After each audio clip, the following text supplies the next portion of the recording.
In 1820, Lt Colonel Leavenworth moved the US Infantry troops to this area to escape unhealthy conditions from the stockade on the Minnesota River.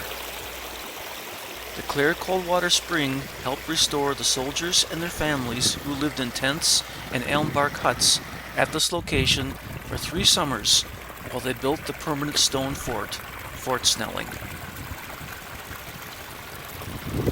The military continued to rely on the spring's fresh water supply throughout the 19th century, using horse-drawn water wagons and later stone water towers and underground pipes to transport water to the fort.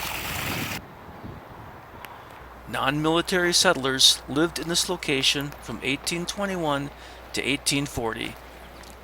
They were forced to leave, moving down the Mississippi, and settled into what eventually became St. Paul, Minnesota.